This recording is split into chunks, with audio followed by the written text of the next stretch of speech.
गे हमारा बोखरबा आगे सुनी तोर खबरबा गे जानू लगी गेलो गे हमारा बोखरबा आगे डोलिया सजल के गे जानू लेके चले गे जाए तो कहरबा आगे डोलिया सजल के गे जानू लेके चले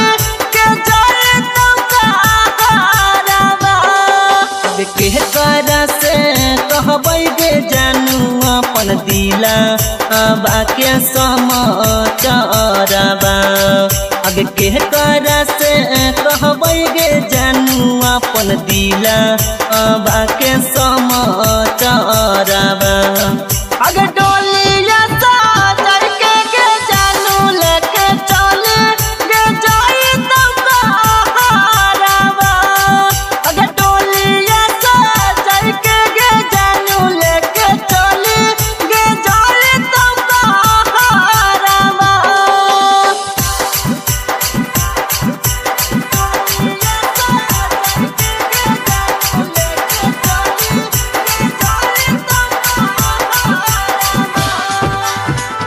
म्यूजिक डायरेक्टर धर्मेंद्र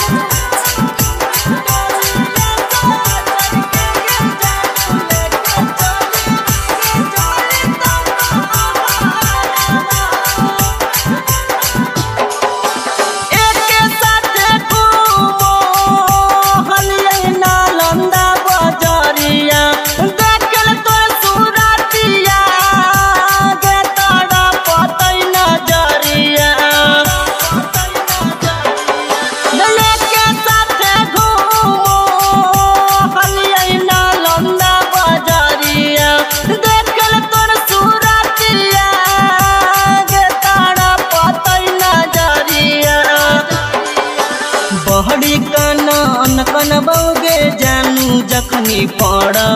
अतौगे नजरबा बहड़ी कानन कनबौगे जानू जखनी पड़ अतौगे नजरबा आगे डोलिया सजल के गे जानू लेके चले गे जाए तो कहरबा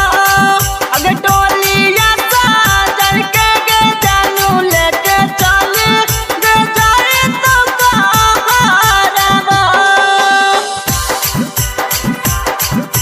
डोलिया सजल के गे जानू लेके चले गे जाए तो कहरबा म्यूजिक डायरेक्टर धर्मेंद्र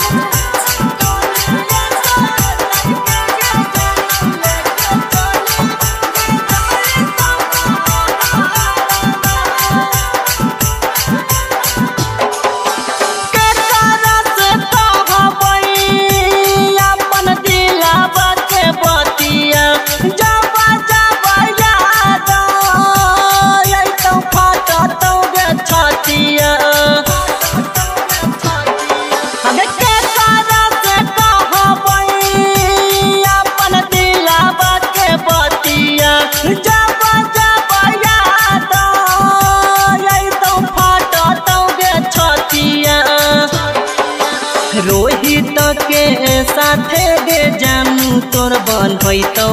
गे गेठिया चारबा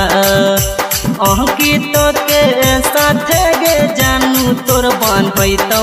गे गेठिया चारबा आगे डोल